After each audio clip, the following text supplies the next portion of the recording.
We're going to get started in just a couple seconds.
I had mine. I just...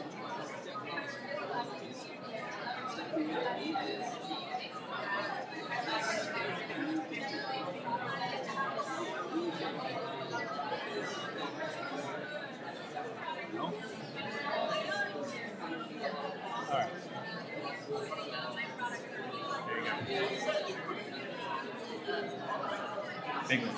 Yes. Mic levels are here. All right. Hello?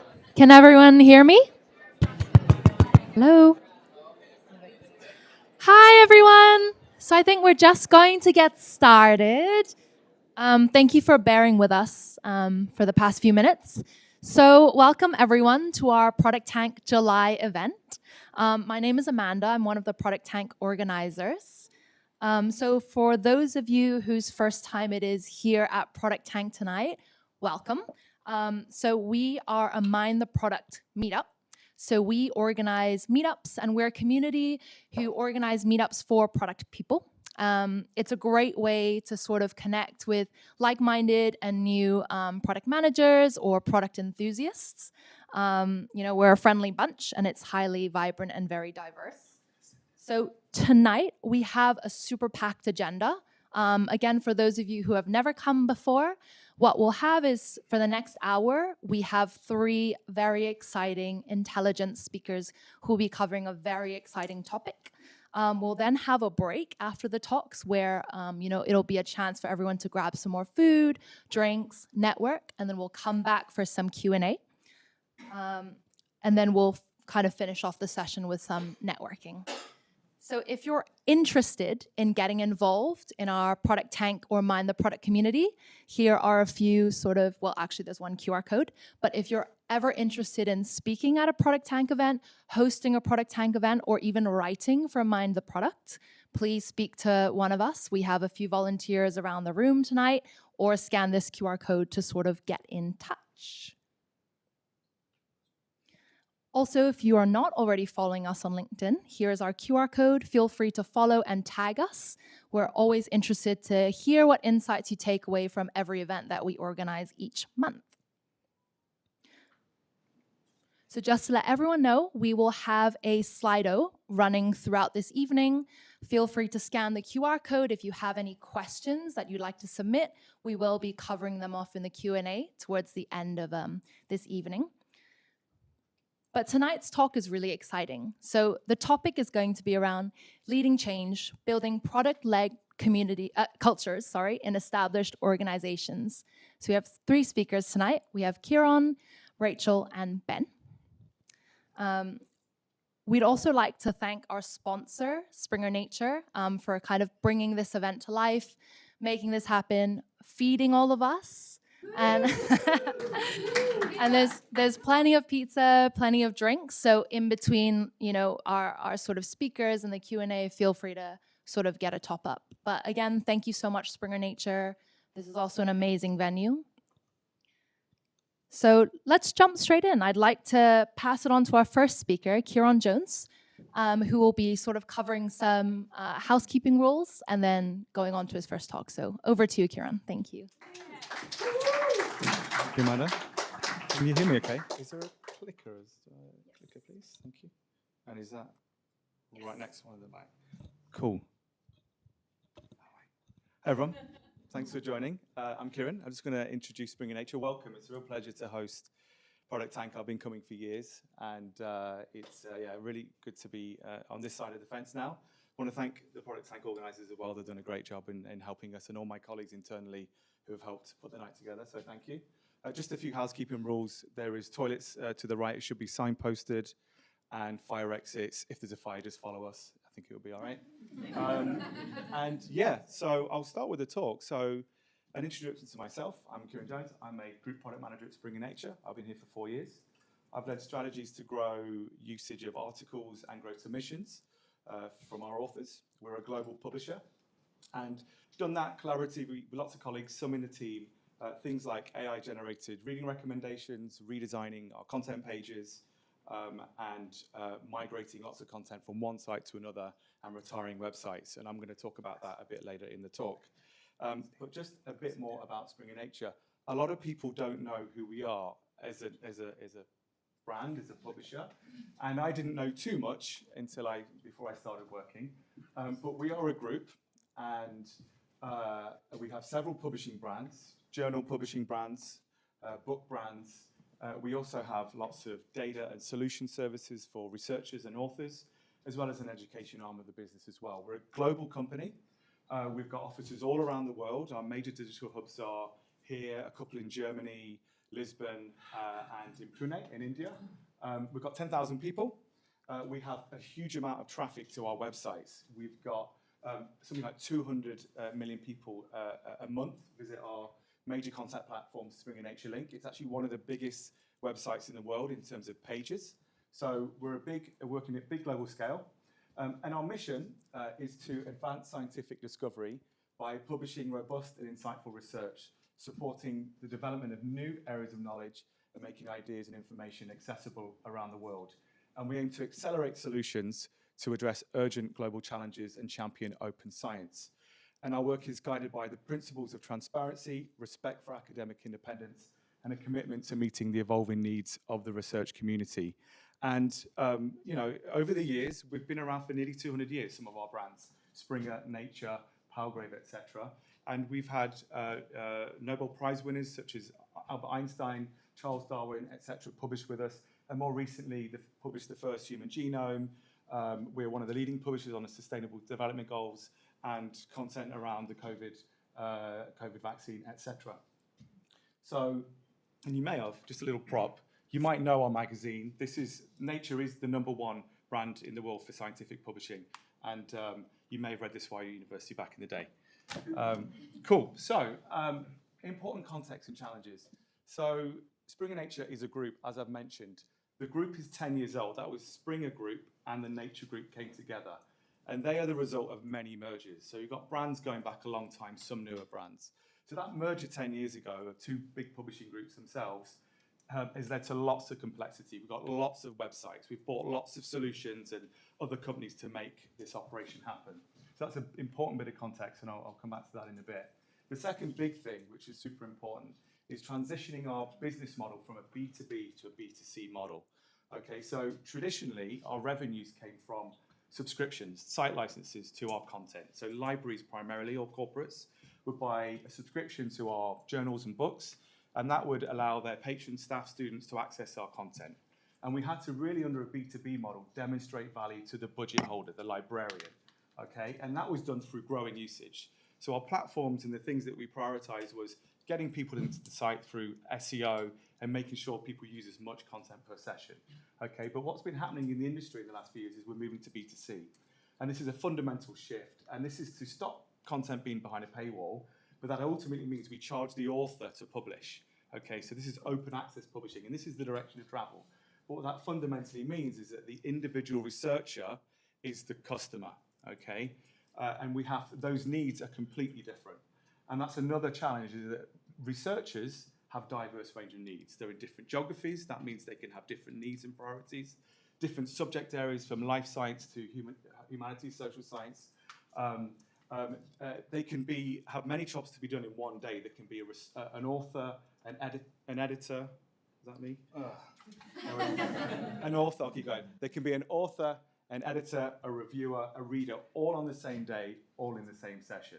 So, it's a challenge for us. If we're focusing on that new customer, the B2C, the researcher, to try and understand those needs and solve those problems is a big challenge.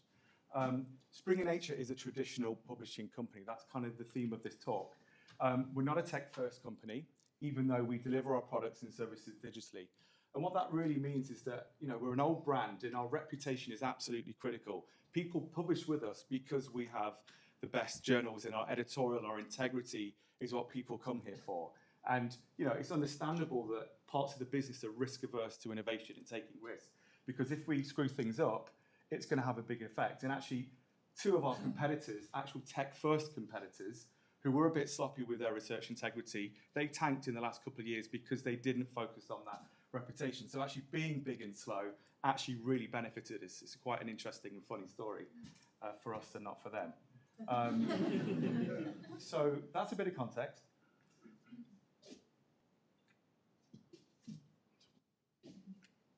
I'm trying to think what the next slide. I was trying to Give it another go. another guy. There we go. Is that one? Yeah, cool. Something like that. All right, so they're the challenges, but we've turned them into opportunities. There's been a recognition that this new focus on B2C and the researcher being a customer, that we need to do things in a different way and solve different problems. And our strategy, we've been kind of 4 or 5 years into a huge transformation strategy. And the key pillars of that are, first is harmonizing these platforms and brands. So we've got loads, and I'll go a deep dive in a bit. The second is offering a best-in-class user experience, including on-site search, okay? And then providing personalized and AI-enabled experiences. Also connecting researchers to their communities and helping them advance in their career. That's a key researcher need, and we're making big efforts to do that. And driving loyalty. So if we do all those things, create a great experience, make the submission system really easy in the experience, they'll come back to us. So we want to drive loyalty with them and get more engagement with them, help them grow usage of their content. And the benefit for us is that we get loyalty, more lifetime value, and more revenue. So that's where we're headed. So my team, and some of them in this room, we've been working on, the case study I'm going to talk about today, is sunsetting these brand websites. Okay, so imagine all this complexity for our users. We've got loads of different brand websites as a result of the merger. And the challenge there for users is that they might go to one brand and not know that we've got another, and that website might not serve their need, because all brands have a different USP and value proposition. So we're taking it from this mess and complexity into a much more simplified platform experience. So from 8 websites to 2, okay? And this Springer Nature link, our super platform, is the main platform that we've been investing in for the last several years. And then nature.com, which is that top brand portfolio website, will just be the top brand, and then everything is on Springer Nature link. And the things that we're having to do that is migrating all the content and journals over from those other brands, which is, you've got systems that aren't interoperable, different designs, legacy systems. It's a humongous headache. And then also creating brand hubs for those brands. So we're switching off those websites, but they need to have a brand presence. It's really important because, as I say, they all have a different USP. Discover is a new brand. That's really, if you want to publish something quickly, that's your brand, right? Nature is that high impact brand. Springer's got a broad portfolio of every subject under the sun, 2,500 journals. BMC is focused on biomedical science, about 350. Palgrave is humanities and social science, and APRESS is computer science. So we need to build these brand hubs to offer the user portfolio view of our brands once they come onto that main platform. And that's what we've been working as a team for the last year or so. Cool. So I want to kind of ground it in the theme of the talk. And, so it's about leading change, product, establishing product-led cultures. So, one of the first things is the product-led approach. And, starting with the customer is what we've done. And traditionally, this is not how things were done. So we're a traditional organization. We haven't done things in that agile, customer-centric way historically, okay? So traditionally, stakeholders would come with a solution. And that's a natural thing. That's a human thing. You see a problem, you want to come up with a solution and present it. But us as product people, as you know, we need to take a step back and actually ask those questions and find out what is the actual user and customer problem, and then build up from there, okay? So that's one of the first things. And just one little example, a few years ago when I started here, I was getting all these solution requests, and me and a UX designer, we came up with something to kind of triage these and quieten some of the noise, is come up with a problem brief. And we'd ask stakeholders to actually fill in a problem brief and focus on that user problem, that customer problem, and what the business impact would be. And that allowed us, one, to actually quickly get to do some discovery work to decide whether this is something that was valuable enough to invest in, or often they would just not respond because the problem wasn't big enough. So it was a very valuable tool. But now we're starting to work with the customer to identify the customer need in a data-informed way. And with these brand hubs, what we did, the method for really aligning, and the big challenge in an old organization that's very big, is having to co-create. So the method is co-creating through design workshops. Okay, so we'd get our primarily marketing and publishing and editorial stakeholders together. We'd gather the evidence, whether it's market research, user research, SEO, like search data, user research, and really understand and get together to agree and align on actually what are the problems, what are the user problems and user needs, and align on a shared vision of that and where we're going to be headed. So first thing is moving away from coming with solutions and expected to deliver that for us, to a co-creating way of starting with the customer need and using data and collaborating. The next thing is moving away from waterfall and applying a lean and experimental, continuous and iterative delivery approach, which again will sound familiar. So traditionally with the waterfall approach, detailed plans, which do give an impression of certainty. Lots of different functions like that, and like you to work towards that, okay? And you build and hope for the best. That was a traditional way of working, and it still is. That mindset is still there, and this is the challenge that we've got, is that mindset shift within the business. But now moving to that lean and experimental way of delivering, continuous and iterative. And the methods we've used to align are really maximum transparency, okay? So really showing visibility through roadmaps, constant communication and sharing learnings, and really bringing people along with us. And a couple of other kind of things and techniques and considerations is, it's a large business. You've got people who've been working here for decades and, are not familiar with digital ways of working, and trying to find ways to connect with them in this way of doing things. So a lot of people are scientists that are here, but certainly in editorial. So, they understand a hypothesis-driven way of doing things, right? That resonates with stakeholders. So, using, the language of a hypothesis-driven way of doing things does resonate, and sharing that data openly. This is absolutely critical to getting that alignment and working with them and bringing them along in this process, which is ambiguous, which is uncertain, and a very different way of doing things. And lastly, just, a learning from is actually just, go that extra miles. We learned that embedding stakeholders closer to the delivery team really helps as well, okay? More frequent interactions, joining stand-ups, meeting them more regularly is critical to, again, bringing them along in this process from, we don't have a clear goal. We have a direction, but we don't have a clear goal. And there's a lot of concern and uncertainty, and, figuring out ways to do that is what we've done. Just one kind of personal thing, which I think is super important, and I really learned some lessons in the last year or so building these brand hubs, is what's really critical is building rapport and trust and taking this human-centric approach to working with colleagues and stakeholders in different parts of the business. I think it's absolutely critical that you connect with stakeholders and really understand them and make the effort to understand their department, their incentives, the outcomes, their needs, what they really care about, and really to go that extra mile. because it really does help when you're trying to influence without authority, right? We can't tell people what to do. We have to co-create. We have to collaborate, okay? And building that trust and doing that through, take the in-person meeting instead of the video call, okay? I've flown around the world to meet colleagues to build those bridges, and it's really essential. And like I say, meeting in person, going that extra mile.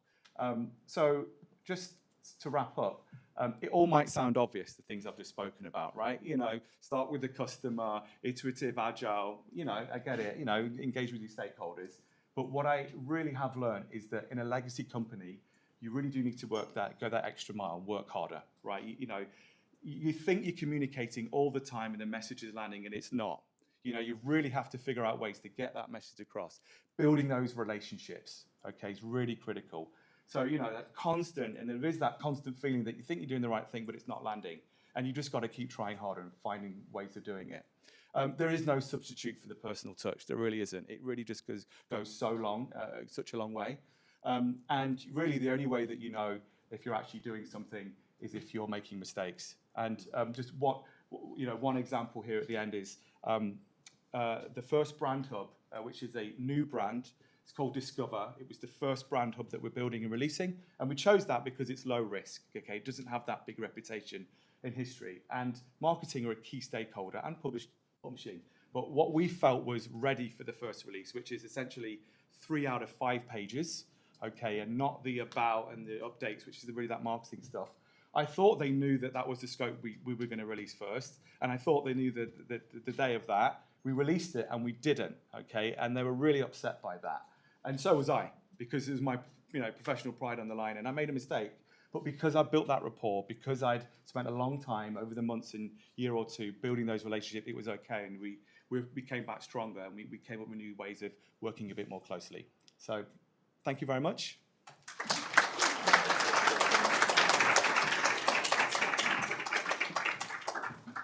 Thanks, Kiron. That was a really interesting and complex use case around harmonizing disjointed systems and embedding strong product practices along the way. So now, just a reminder, if you have any questions, here is our Slido QR code. Feel free to keep dropping in those questions along the way. Again, we'll cover them in the Q&A later on in the session. I'll leave it on for a few seconds. I see some phones up. Yes, there actually should be, little pieces of paper. Feel free to pass them around. Thanks, everyone. So now we'll move on to our second speaker, Rachel. So Rachel is a product designer and leader who is also a freelancer who's worked in startups and tech companies. So welcome, Rachel.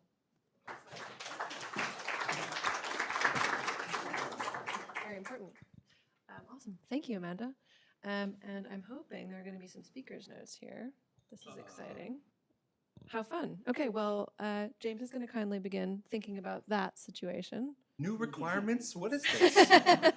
The product designer to the engineer. I'm just joking. Oh, good. I'm relieved about that. Yes, hi, I'm Rachel. I'm talking about turning the ship today. James is like, I was rolling. half joking, half like. No, I'm emotionally ready for this. Oh no, this is good. There's progress. Okay. Yeah, just you're gonna have to give me a moment. There's no moments. I'm just kidding. I'm just kidding. No, all is well. Yeah, so I'm going to be talking about the turning the ship at a company called Multiverse, which isn't exactly a legacy company, but behaves a bit like a legacy company. So I'll talk a bit more about that. Or behaved. Good. There's also some exciting things happening here. No, it's good. Literally. They're just waiting with bated breath. This is building the excitement. You might have to give me another moment. Yeah, it's good. We got time. Small round of applause for James, who has been dealing with my technical requirements all evening. Yeah, but while he does that, I'll do a quick intro to me, because that's what you're really here to hear about.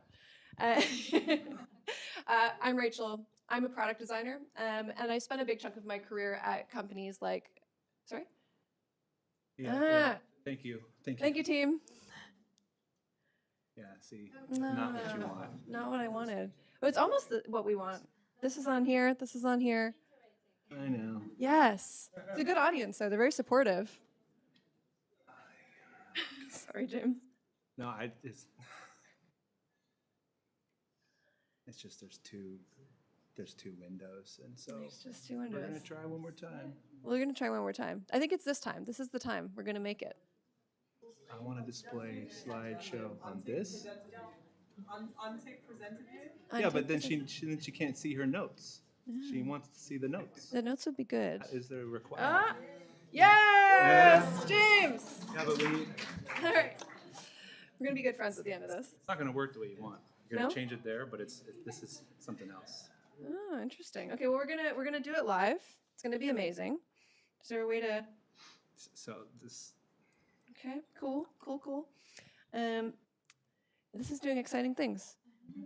See if we can do this. All right, good. This is fun. Okay, great. I'm gonna go ahead. We'll see how this rolls. I'm Rachel, product designer. I spent a big chunk of my career at companies like Google, working on products like Chrome and Search. And in the last few years, I've moved into other companies, startups and scale-ups. I'll talk a bit today about Multiverse, and I've also spent time at very early stage startups over the past year or so. And more recently, I've just moved into freelancing, again, for big tech and for small startups. All right, let's see if we can progress. It's exciting. I'm gonna try it again, but keeps wanting to do it backwards. Exciting stuff.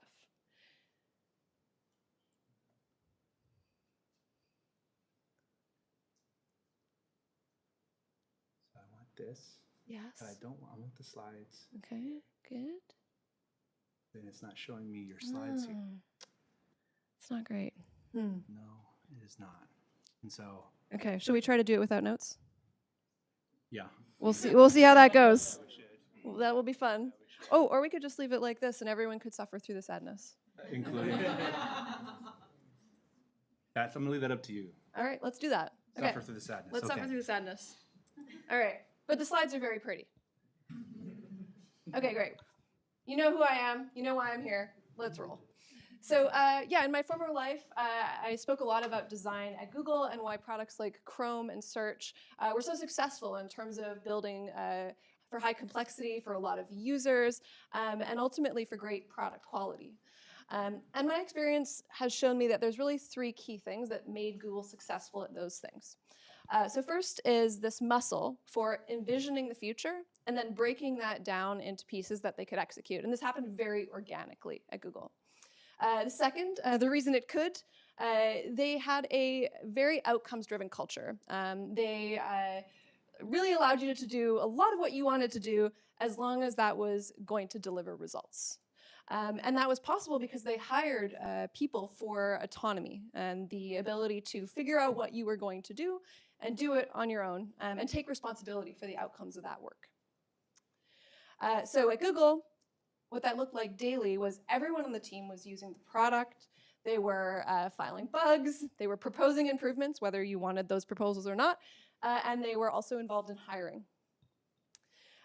So having had the chance in my career to see what that looked like, what good looked like in that environment, today I want to talk about what it takes to make great product quality and great design happen when maybe the organization that you're working at doesn't have that same kind of culture built into it. And I'm going to break it down into two things for us today. First and foremost, product vision. So how do you articulate and sell a vision that turns the ship? And second, product quality. So how do you create systems, tools, and practices that are going to make that product vision a reality on a day-to-day basis? So really this is about creating a North Star to help you turn the ship and setting course towards that North Star every single day as you're setting out for the morning. And today I'm going to talk about how we did this at Multiverse. And when we do all of these things really well, it can truly turn the ship. Okay, what is Multiverse? Oh wow, contrast. Imagine there's an outline there. Multiverse is an apprenticeship platform, and they're a company that was founded in 2016, so nowhere near the tenure of Springer Nature, but they were really founded on a foundation of sales and learning as their kind of core. And their function is that they work with businesses to upskill their employees into technical roles like those in data science and engineering, and they get paid for doing that via the levy fee here in the UK. So their business model is really about bringing apprentices through their program. And the digital platform owned by the Product and Tech org is the platform for training the apprentices, coaching them through their programs, and also covering some regulatory stuff. Yes, so I was brought in to lead their 4-person design team. And I was also brought in because they really knew that they wanted to shift their culture. So I was there to help the VP of product articulate and sell a vision for the future of the company and via the future of the product itself. At the time, the tech org was about 40 people in a company of over 400 people. So 4 reporting to me in UX, 40 in product and tech that I was a part of, and 400 people in the company. And the company was really, really good at sales and delivery. They still are. But they were not as good at product and tech. And they knew that what had gotten them from A to B, that sales and delivery, was not going to get them from B to C, and with an eye on their future, scale as an organization, and eventually an IPO. So they knew that they needed to build a great tech org and build a great product, a great technical product, in order to reach that scale. So as kindly as possible, breaking down the problem. At the forefront, there was really a lack of clear product vision. The team was relatively new on the product and tech side, and they just didn't have that backing and support from the organization. We're being kind of whipped around. So they needed to set a vision to change the way the company saw itself, from being everything under the sun except product and tech towards being product and tech led. And they had a real challenge around product quality. This is just because the team had been building and executing fast against needs for the sales org or the learning org, and they hadn't had the chance to really focus and take a look at what was needed by the organization for the long term. And it's worth saying that the product itself was very fragmented. It was on third-party software that we didn't have control over. The brand was not really designed for software itself. It was great for the marketing website, but couldn't actually be executed in the product.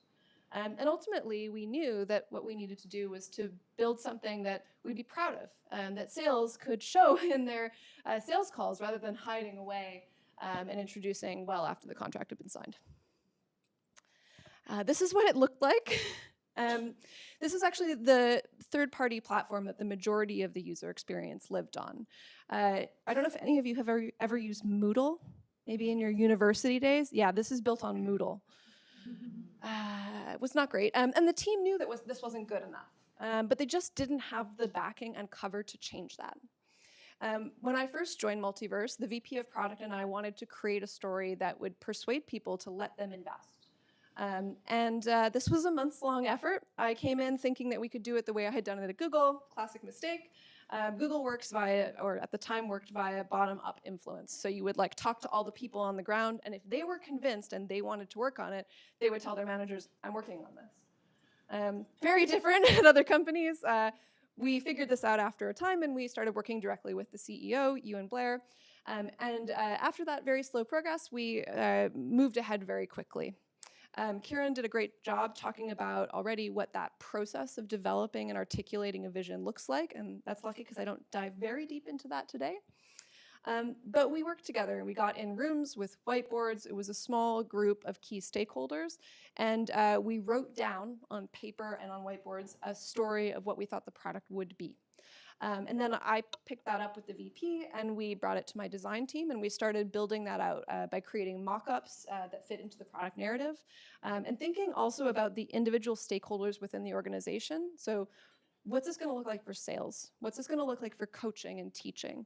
Not just for the end user, though of course the end user, but also why does this matter for all the other people in the organization who are going to have to change the way they work? I'm going to very quickly show the video if we can do it. Oh no, this might be I should stop touching things. I'm like James's worst nightmare, you guys.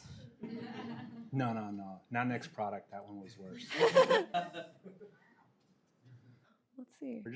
I don't think you need notes on this one, right? I'm okay with it. Yeah, that's good. That's good. So we showed this at the company all hands with the entire company present.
Yeah, so as I said, we put this together and we shared it at the company All Hands. And we also couched this in a narrative led by the CEO, speaking about the way that we were planning to shift our organization towards being more technology-led.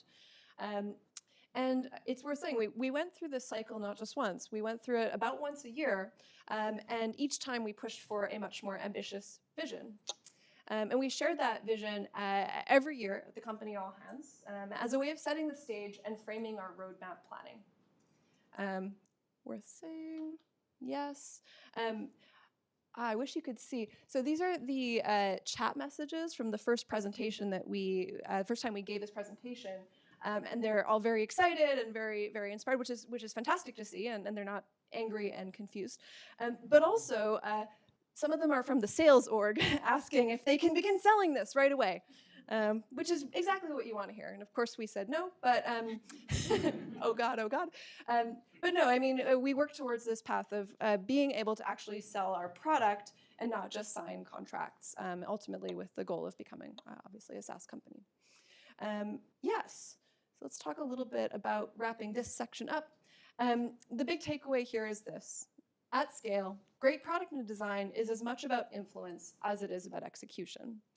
So to open the door to change, we first got wider buy-in from leadership across the entire organization, and ultimately getting us to a place where they wanted it to happen more than we did, maybe almost as much as we did. But unfortunately, envisioning the future doesn't actually change the present. We still had this product to deal with. And it wasn't enough to just, oh yes, we said that already. So yeah, building this product quality muscle at Multiverse was a big part of the effort. It wasn't just enough to envision it, we had to make it happen every day.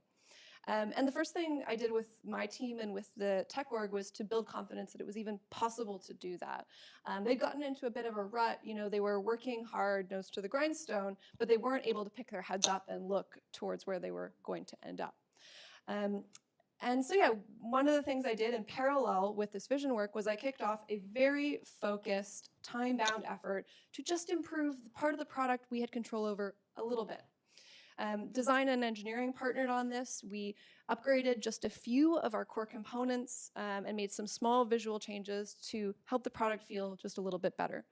I'm going to show you the other part of the product. It's not this one, but you can see a little here that we made some small visual improvements. And we were able to deliver this upgraded product on time, as expected, and build the team's confidence. It wasn't a revolution, but they started to believe that they were going to be able to do it. And that foundational work paved the way for bigger changes, like unifying the design language between our product and the other product that we ultimately needed to acquire. That was a massive effort. And yeah, more importantly, it started giving the team a sense of what good actually looked like. Oh my God, we did a lot of this work over the next 3 years.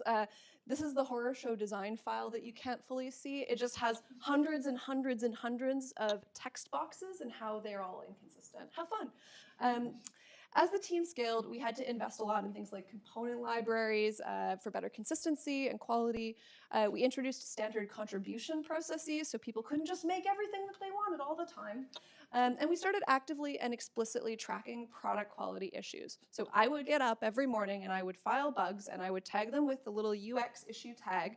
And then I would put the chart on the wall in the meeting and I would say, this is how many UX issues we have. And you could see it going up or going down. And that made a big difference because the team understood that we actually cared about product quality. And of course, as the org scaled, we were able to resource many more parts of the roadmap that we needed to do, moving ourselves away from the legacy platform and moving ourselves towards the future. I'll touch very briefly. One of the key milestones for us was an acquisition. We had a variety of build or buy conversations. Super interesting. If you want to talk build or buy, talk to me. We found that bringing in an existing LMS, a learning management system, with a strong roadmap alignment would likely bring us forward in the roadmap by at least a year. So it would be worth it if we could find the right company with the right team at the right price point. So we had a number of conversations, and we landed on a product called EduFlow, which had a very small and lean team, and they were looking to sell. we did a lot of due diligence. My team was really involved in this. We kicked the tires deeply on the UX, how it was built, how much the product actually aligned with our product, and we acquired them in 2023. This was a big one for us, which immediately triggered a massive amount of work. We had to align 2 complex design systems with many, many years of build. We wanted to do it over the course of 3 weeks. I think my team still hates me. No, they did an incredible job because they already knew how to do it. They knew how to work together, and they knew that they could do it. And we were able to go through an intensive 3-week sprint to align the majority of the components, and we implemented those changes in phases. Another moment was the redesign of the Multiverse brand. So I mentioned earlier that Multiverse had developed quite a nice brand specifically for their marketing environment, and had not really thought about the product at that time because it was a different time, and we couldn't actually practically bring the brand into the product. The typography did not work for sort of more complex UI. The colors didn't include colors that we needed to design good looking UI, and there were a lot of things missing, like illustrations at a certain scale. So ultimately, we were able to partner with the marketing team. We built deep relationships over a long period of time, shifting, I think, relationships that maybe hadn't been given as much attention as they needed. And we were able to redesign the brand from the ground up with a lot of elements and functionality that we needed to build a great product. And I wish you could see it in its full glory, but there it is. We were able to build something that was much more consistent. A coherent product, one single product. They're almost off the thing now, and onto the full new product. And it just looked and felt much better for users. It worked better for them. It worked better for our internal teams, and it was something we were proud of. The sales team now shows the product in sales calls. Woo. And that's this. Product vision is a moonshot, but product quality is a daily practice. It's something you need to drive at a roadmap level and at a detail level. And leadership needs to show the team every day that they care about this. So final takeaways. Big shifts don't start with a reorg. They start with a story. When you can tell a compelling story that captures the people around you and percolates through the company, you'll be able to get the support and backing to drive things forward. And product excellence isn't handed down, it's taken up. To build something compelling, tell the story, capture people, and keep bringing them back to it every time you want to make those small improvements in the product. Okay, that's everything for today. Thank you, folks.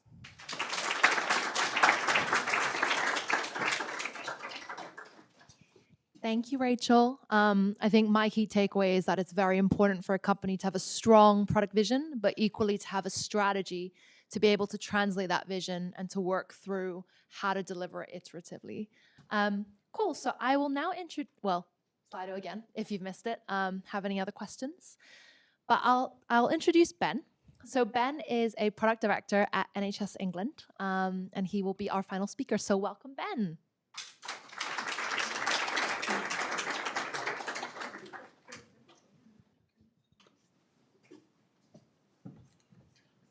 Thank you. I'm super glad. I was meant to write notes for this last night, and I got really caught up on Netflix, so I'm really glad. So thank you, Amanda. Like you said, I now work at NHS England, but a lot of my career has been in large, centuries-old organizations that have been doing this for a long time. So throughout the sort of decade I've been doing product, I think there's 350 years of product debt that's come out through that time. And I'll talk you through it a little bit, because some of this will make sense. So I started my career at IBM, which is, for those that don't know, a large international technology company. It's a great place to do a grad scheme because you get to see so much, you learn so many things, but after 2 or 3 years, you're like, oh, there's a lot of process, and this is really hard, and why am I filling in these forms, and why am I doing this? So maybe if I just went to a startup, everything would be fine, and I could deliver whatever I want, and that works great. So I took a little break and went, yeah, cool, let's go work at some startups. And then you find, actually, you need money to build products. And then you run out of money, and you're like, okay, and then you're dealing directly with founders, and you don't get that air cover, and there's lots of problems. So after a little while, I was like, well, I'm, want to leave London, moved to New Zealand, and was like, actually, maybe this big company thing was cool. Did that for a year, came back to London, and was like, I'll just do the exact same job in London at British Airways, and that somehow worked out. And after 5 years, last year, I moved to the NHS. And the thing that I'd call out from this timeline is that if you look at the values, the vision, some of the principles, some of the cultures, some of the ways of working, these organizations are really, really old, and they carry some of those founding principles through to how they do today in really small ways. To bring this to life, in the month that IBM was started, I think that's like King George's coronation 117 years ago. That's a little Queen Elizabeth, right? Like, that's how long this company's been going. Air New Zealand was founded in the same month that the Manchester machine, which is the first computer with inbuilt storage, was ever done. Like, that's wild to think that that company has principles and founding visions and things. It goes, when we started, we said this thing, and now they still work in that way today. That was the most popular car when British Airways was founded. I think it was the Ford Model T. And then when I looked up the NHS, I was like, what happened in that month? And like, it didn't really say anything. So the only thing I could have is that I think that family grocery shop was like 58p a week back in 77 years ago, which where I live in Hackney is about like 8% of a pint today, which shows you how much the world has changed. So what do I do today? So I'm one of many product directors at the NHS, and I look after the NHS app, and we've just reset our product vision to move away. A lot of times we talk about front door, but we now talk about making the NHS app a companion that makes it easier for people to access the NHS. But we know that the NHS has many systemic challenges, and we cannot do that unless we make it easier for the NHS to care for its patients. A brief show of hands in the room. How many people have ever used the NHS app? Yeah. It's about 3/4 of the people in the country have this. Yeah. A little bit closer? Cool, thank you. So we get 53 million sessions a month, but the really, really, really exciting thing is that people are using this not just to log in, but every single day to manage healthcare needs. So 25 million people a month kind of view their GP health record, which includes things like being able to get test results in graphs, massive, massive things, stop calling GP. You can order your prescriptions through it, so 6 million people a month do that. I think over the next couple of years, moving away from sending paper messages saves about £200 million for the NHS, which is like huge.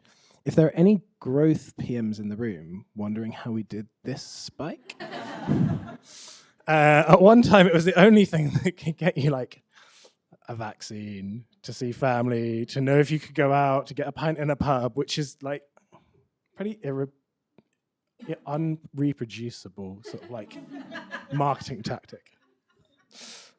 But it worked. The NHS is the 7th largest organization in the world. It's really big. It's really, really complex. There are some things that are hard for every big kind of long-standing heritage organization. Yeah, the tech's really old in some places. We're modernizing it every day, but that takes time.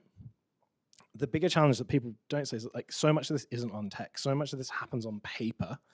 You're going, well, you want your vaccine record. How do we do that? Let's go scan all the papers in all of the GPs across the country and then upload that, like, and then correlate that back to a person without making any mistakes. It's really difficult. There's also not one NHS, so your GP will have a different estate to other GPs. You'll have a different one in your hospitals. Each region is different. And that's really good because it means that people on the front line can design healthcare solutions, systems, ways of doing it that meet their population's needs. Great. Try deploying tech in that. It gets really, really hard. You can build a feature and be like, this is great. And then you're like, how do we roll that out when all the systems are different? We have really complex user needs. So the patients who are receiving healthcare, that's really, really complex, and it's so impressive. Some of the user-centered design practices that the teams at the NHS have and follow for inclusivity, and they think about it really, really deeply. But you also have to design for the clinical staff on the front line who have to operate these tools, and that's another thing. That means it's a really highly regulated environment, so sometimes you work with medical devices, you have to do a lot of things. Every feature we release has a clinically trained person who effectively writes a safety case and signs it off. So try being agile and iterative and speeding up with that. Like, it's a really important part of the design process, that clinical safety by design, but it is a different way of doing things. And then like at BA, we had some pretty senior stakeholders, but I'll just show you it. Like it's. See if it works. We will transform the NHS app so that it becomes an indispensable part of life for everyone. It will become, as technology develops, like having a doctor in your pocket.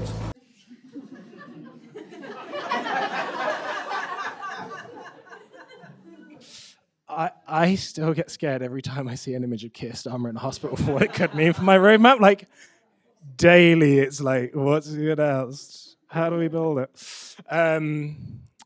But for those of you that might have followed, like, it's really, really cool. And some of the things that you get when you get that scale, that reach, that level of ambition, came out recently in that video where he announced the 10-year plan for the NHS. And it's a 120-page document. There's some really, really cool ideas in there. And we'll go through some of them in a minute. So I can't take credit for this one. Lauren, if you put your hand up. Lauren is the brilliant product manager who's leading some of this work today. So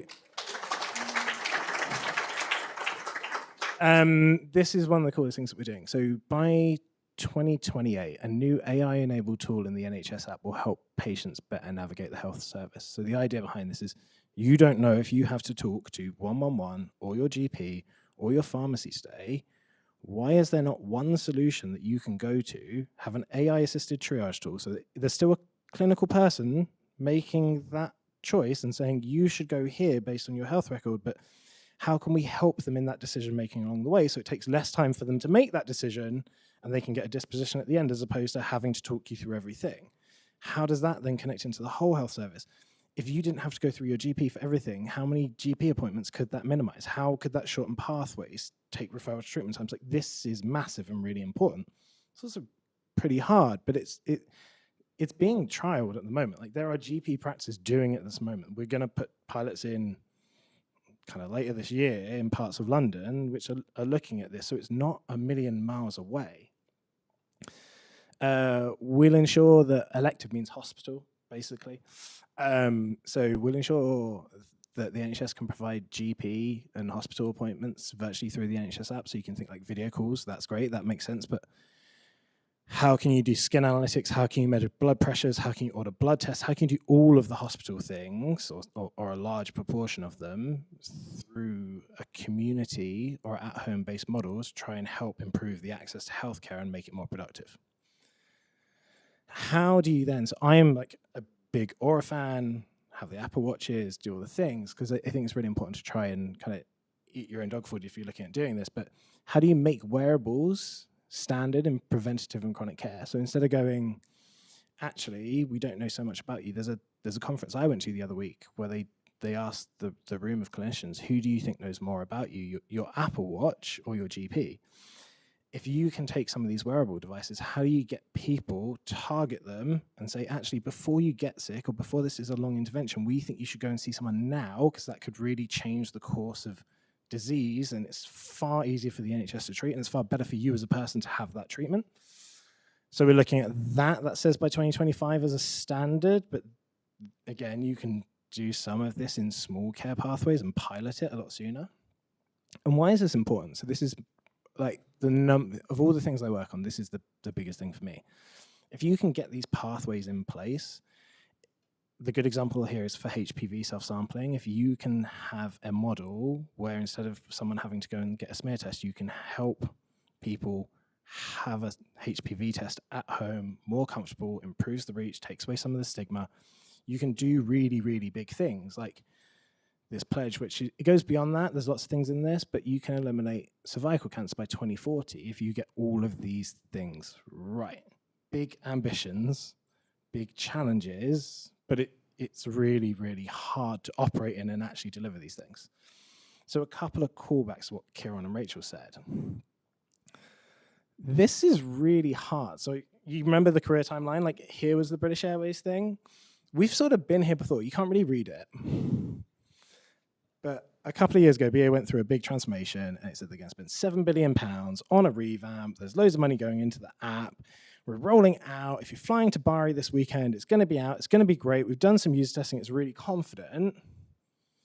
I think I left about this time. The reviews are still not great. Like, they're still not there. There are people going, it's got worse. Like, it's actually got worse. I thought I hated this thing, and now I hate it more because it doesn't even open. What is going on? So I stand here and say the vision's fine, like Rachel said, like the vision's fine. You've now got to go and execute that and work and change the ways of working. And you're never going to make the NHS as an organization product-led. It's not there to do that. It has more important things than just delivering digital products. However, we can change the cultures of how we deliver products to make it easier to really innovate and help that front line and make it easier for the NHS to care for its patients. I've got 4 lessons. Number 1 calls back to what Kiron said. So you have to build that trust with the people who have never done this before, and you have to live in their world. I'll tell you a story. When I was at BA, we kept trying to do A/B tests on the flight page, and we were like, you can't do that. Why not? Well, because the fare is different. The category is different. We don't know the price. And so I was like, well, how do I understand this stuff? So I spent time with the revenue management team. I started playing football 5-a-side on a Tuesday. And they had this really weird game. They'd see a flight go over, and they'd be like, that's the XX205 landing at this place, and it's come from Abu Dhabi. And you'd be like, how do you know that? And I was like, oh, they just do this all day. Then we went on a football tour to Dubai, and they knew it for all the other airlines in a different continent across the world. They just live and breathe this stuff. And it meant that over time, as I started working with them, I learned like basically all of the major airport codes worldwide, and you end up picking up these geeky traits. But you understand their world more, and they trust you to understand yours back. And you have to leave some of that baggage at the door and not go, why is this stupid? Why is it not product-led? Why are we not working in sprints? And just build those bridges. The other thing in that is building trust. And so we talk a lot as product people about effective delivery, and we talk a lot about outcomes. But the big thing that I've always challenged teams on is going, you also have to deliver the features when you said you deliver them. So you can't go, it's going to be June, and then go, well, now it's like October, but like the outcome's going to be great. These people aren't used to working in that way, and they don't trust. You have to build the trust. It doesn't mean becoming a feature factory. It just means being really solid in your commitments, kicking the tires, doing what you'd said you do, because that's the nature of trust in every relationship, and then following up with the outcomes. Go, hey, we did a thing, and it was great. The example here are one of our most prominent user kind of feedback points is that it's hard to navigate the app.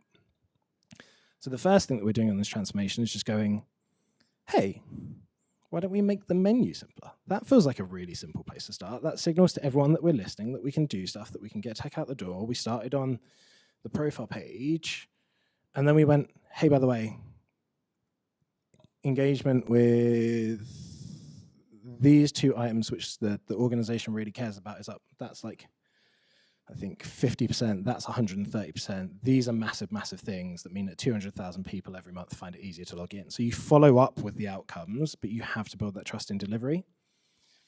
You also have to be really good at telling stories, going and explaining what you're doing, what's on your roadmap, why it's there, where it's delivered, when it's coming. If you then have to go and tell these stories all the time, you have to make a custom PowerPoint every single time, that is just going to burn your entire life. So you have to get really, really good at the product ops. How do we set up the KPI trees? How do we set up the OKRs? How do we set up the roadmaps? How do we do that in a different way? How do we flex those stories? How do we just make this muscle memory really simple every single time?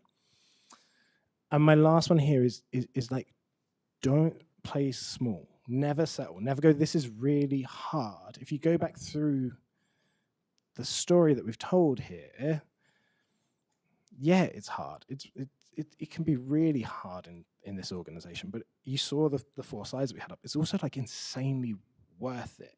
There's no point sitting in an organization where it's challenging to operate and going, do you know what, I'm just going to play at the edges, do some small things, iterate tactically. Like, you have to build the big product visions. You have to think big.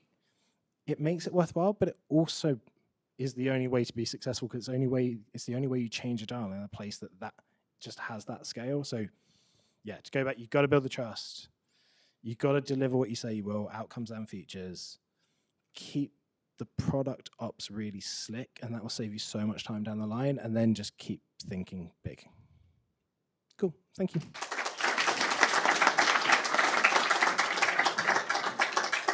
Thank you, Ben. I think we all know the NHS and what a mammoth of an organization it is. So it was quite an interesting perspective to kind of highlight that it's worth the challenge and it's really important to try to think of new ways of how to innovate, achieve the outcomes, and yeah, storytell. So we've had a lot of questions come through. For the Q&A, we will have limited time. So I would suggest if there's a burning question you want answered, upvote it. That will kind of bring the question up the list. But we will be taking a short break. I would suggest we come back at about 8:15. So grab like another drink, grab some pizza, and we'll just be setting up. Thank you.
Was the second mic? Hello. If they have it. I'm wondering if she moves forward. Keep the volume. The handhelds are all the way up. Yeah.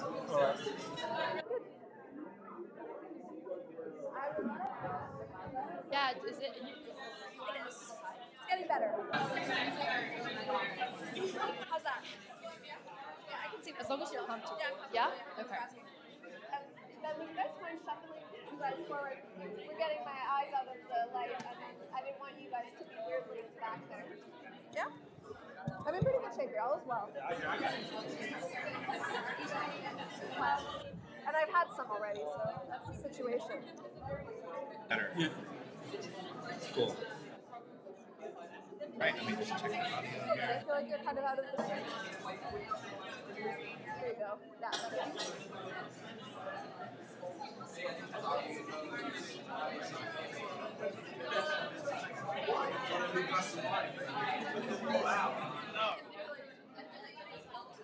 And we can mic, well, we can mic out with a belt. They're just gonna They just go over that. yeah. Let's keep to that. Keep it simple.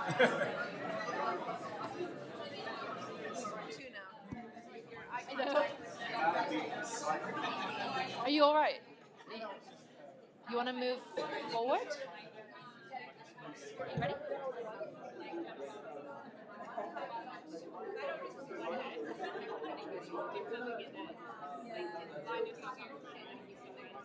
Yeah.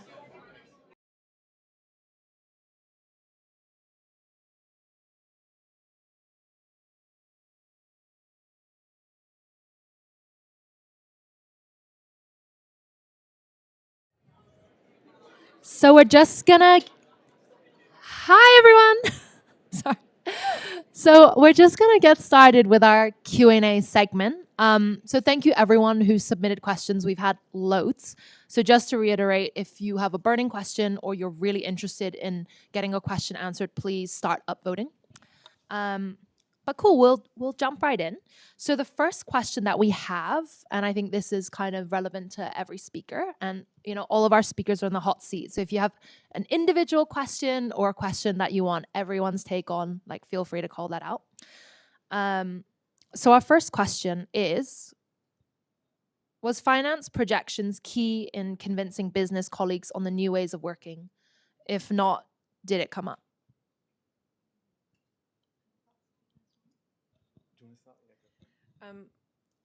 As the designer in the room, I'm going to pretend I know things about. No, when we were working on the product vision work, the first round that I showed you guys early in the talk, we didn't think that much about this, and it was a big gap.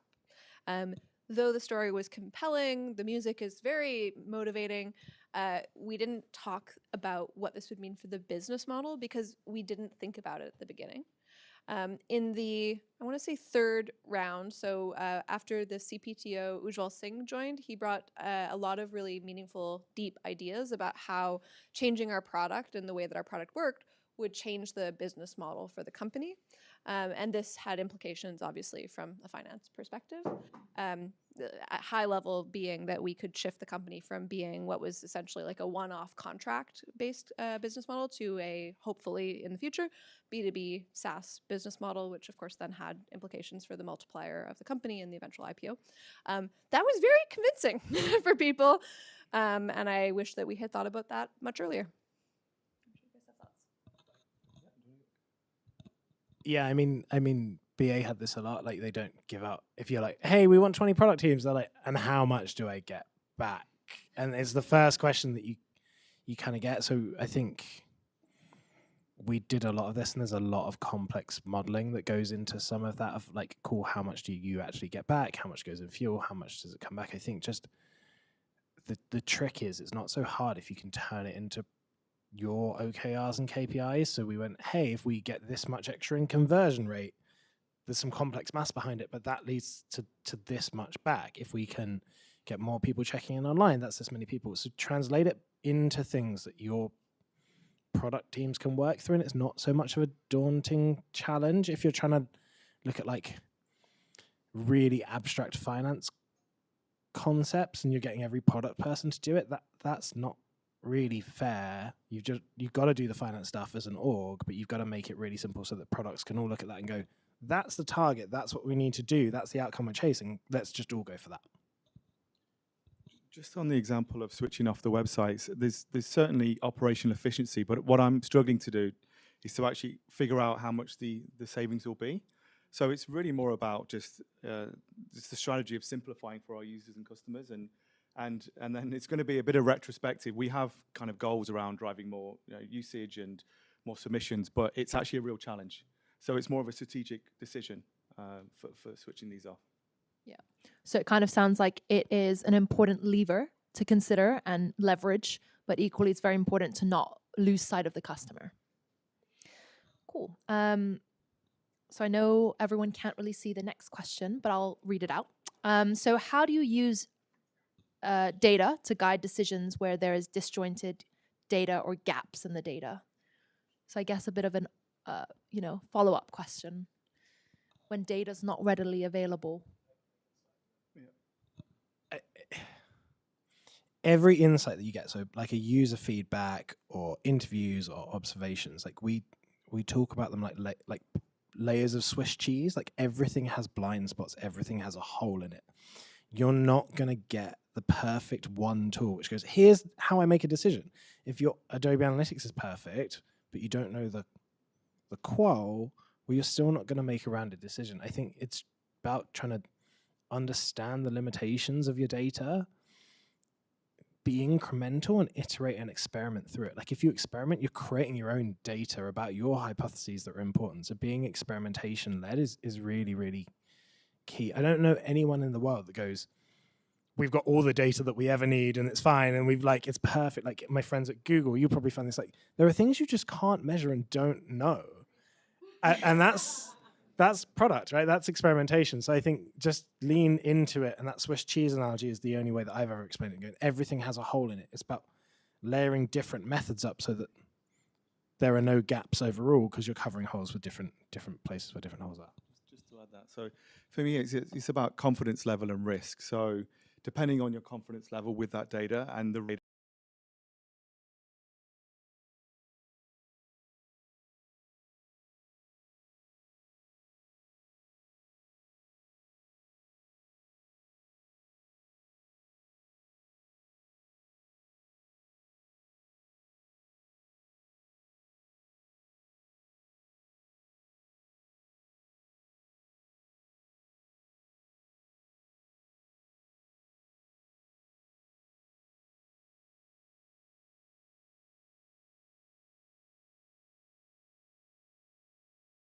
where even though you have an enormous quantity of data and incredible data scientists, just extreme PhD density, there's so many cases where you think, well, the number went up, but what did it mean, right?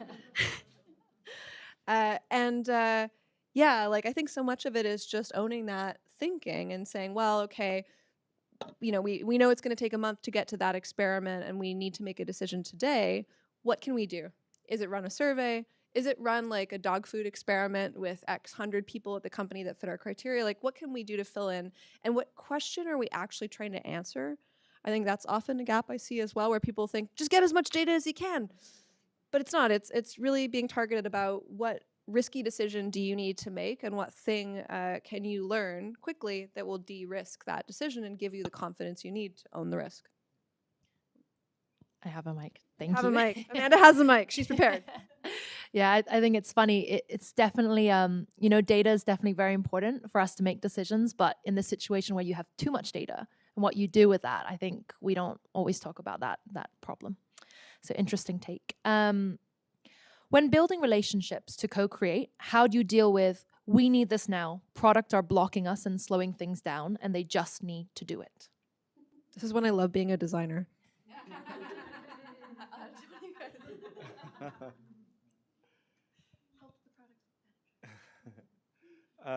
Well, try and understand, right? It's that kind of curiosity and really just trying to understand why. And asking questions and gathering some evidence, because often they don't need it now. That's why giving them, ask for the problem and the real business impact and the user need. Because it's a natural. We're all busy, and we all want our thing done now. But actually, we can move things around generally.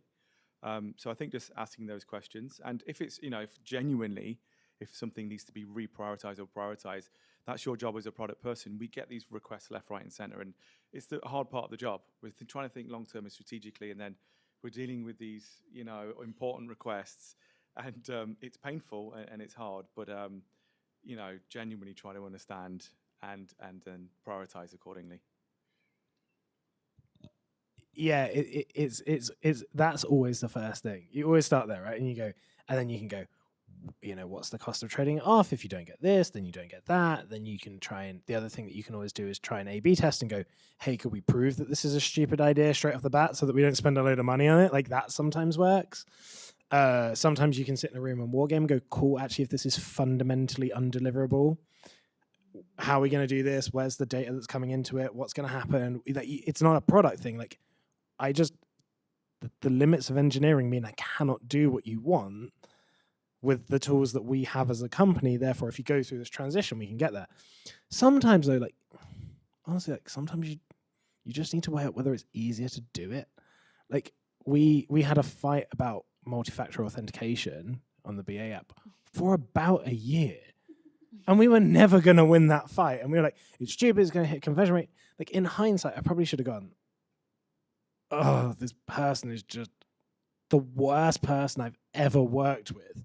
And they're so politically connected and I'm never going to win this fight. Like some of these things, especially where they're small changes, like you've got to develop that judgment of where it's easier sometimes and less harmful just to do it and think about what you can get out of that in terms of the relationship and the quid pro quo as well. And that's just a judgment call, but sometimes I think we think all the other things and you can never just give in. Like sometimes it's just a little bit easier to accept that that's an option that's okay sometimes. Thank you. Just another thing to add is another technique is, okay, we've got limited resources, so you can, if you want this, the trade-off is this, and put that hard decision on stakeholders when they do, depending on the stakeholder, and they do have a choice, right? So really making them think, what is the priority? Thank you. So question for Ben. Do we as product managers need to be change managers as well? I still see so much resistance to change in highly established organizations.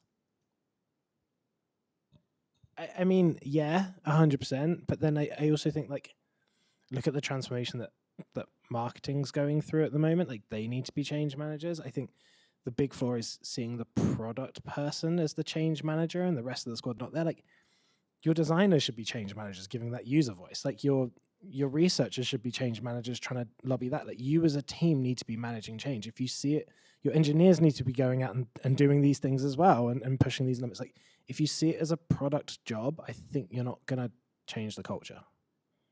So like, yes, but that alone is not enough. But you might have a really good take on that because obviously your background. I think one of the things when you're trying to get an organization to shift is you think about memes, like a thing that's easy to repeat and remember. So when you're telling a story, you need to think about how are people going to share this with other people? What are the phrases that are going to be memorable and repeatable and the thing that's going to stick in their brain so that they can't help but follow along and think about it themselves. So yeah, I think it is about kind of creating these easy to grasp, easy to capture, easy to share, easy to repeat types of stories. And that way it's not just you, as soon as you start telling your team starts telling their partners, they start telling other members of the organization in different parts of the business, and suddenly everyone's singing the same tune. It also feels super lonely to just be the change yourself, to just be the person who's like, I am the change. And I'm going to change it. That's really hard. So if you have a team of you going, actually, that was really hard today, it's easier to try and change things. Yeah, so it kind of sounds like as product managers, we are change agents, but a big part of our role is to influence and try to build that army of other change agents that can sort of run through the organization and eventually change the culture. Great. A question for Kiron. How did you manage the stakeholders who resisted the change to agile ways of working? think that's a popular question. I think obviously, like as I mentioned, building those relationships and trust, and really it's building evidence, getting that evidence base together, and telling the story with that data and that research that we gathered, right? And I think that's a key part of product is creating and telling compelling stories, and using data to bring people along. And yeah, it's as simple as that. You have to really work hard to get the communication right, get the story right, and gather that data. And it can be through experimentation, like you say, can be a test, and build that confidence through learning and sharing that back. But ultimately, that's that influencing kind of skill and communication and storytelling, which is a key part of the role. And a question for Rachel. How do you manage expectations from sales teams who don't get on board or indeed are actively incentivized against product-led product-led culture? Oh, yeah, that's not super easy. Yeah, good question. And I think in all fairness, in my role, a lot of this often fell to the product leader or product partners, or at the time I was managing the team. We started off as 4, but the design team was 20 people by the time I left 2.5 years later. A lot of my poor product design managers or product directors later were handling this problem directly. But that said, what I've seen is that there's always benefit in a carrot and stick method. So first, as you said, Kiran, building those relationships, working closely with people, and building trust. And I think living in their world was very effective for this. I had one research leader who was spending a lot of time with our sales team, trying to understand how they were working, the role of individual different members of the sales team, what their incentives were what they cared about. They trusted her more than anyone else on our team, and she was able to make a lot of headway with them. So personal relationships are always going to be key. But then sometimes stick is maybe the wrong word, but coming back to the data and forcing them to have conversations about high level, like what does this mean for the business? Because there's a reality in a lot of cases, change towards a product-led model, or even any change, will affect the incentives of the sales team. I think one of the things that was quite successful at Multiverse was that the product org was actually advocating for changes to the sales team's incentive structure. Because we could see that the way the sales team was being incentivized wasn't encouraging them to shift. And so we were part of the voices that were shifting, pushing for shifting the way the sales team would be paid in order to make them more successful as we became more successful as a business. I like that. So trying to find joint goals and objectives. Absolutely. And I think the thing that is maybe useful from a design perspective that maybe isn't commonly discussed, or maybe probably is discussed in product spaces, is about incentives and user behaviors, right? If you can line up the incentive with the behavior that you want to see from a user group, that's going to be much more successful than if you're forcing them to do something that doesn't really actually align with what they care about achieving. And that applies here as well. Thank you. And I'm just going to end with a final question. It's for all of you. It's a quick fire round. So if you were given a culture wand that could instantly change one aspect across your entire team or company, what would you change and why?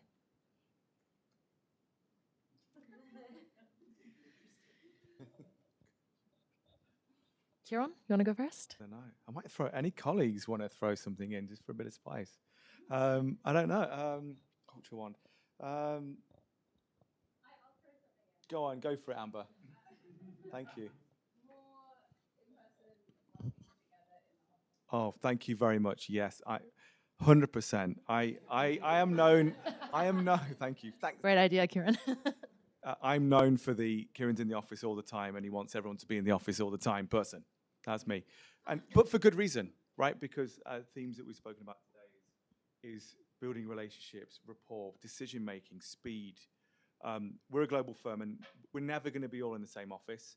We've got offices all around the world, but certainly the product teams and product people could be more in the office, and it's collaborating in person. It's easier, it's more fun, it's quicker, it's richer, and that would be my number one.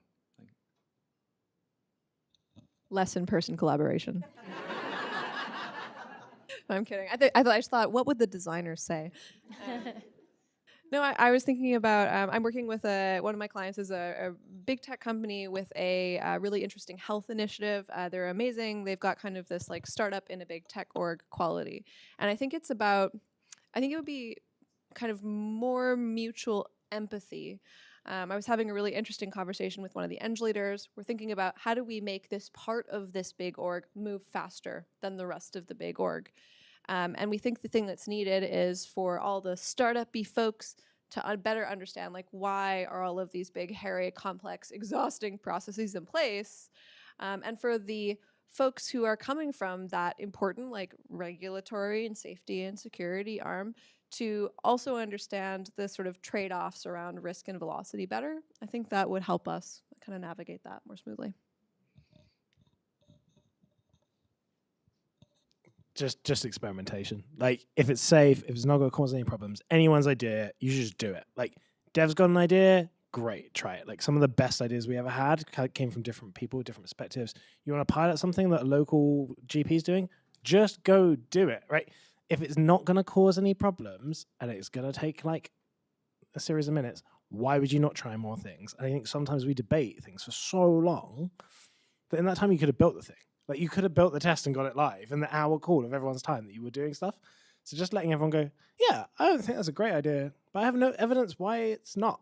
And it's not going to cause any harm. Just go try it and we'll see what happens. Like, I think that you'll learn something at the back. And even if you don't run that thing, I think that's the biggest. It's also really cool to do it. Like, sometimes it's way more fun to just try stuff. And I think we just have more of that spirit in our work. We just enjoy it more. Great. So I think we'll wrap it up there. Thank you so much to our three speakers.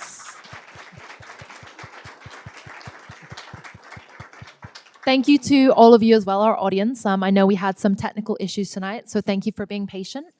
Enjoy the rest of the evening. Enjoy the food, the drinks, and feel free to network. And I just want to shout out TJ. There was technical issues for about an hour and a half before we started, but he solved it 5 minutes before we started. So thank you, TJ. And thank you, James, as well. And James, thank you. And thank you to Amanda and the ProductTank team for organizing all of these great events. Yes, thank you. Thank you. Thank you, everyone.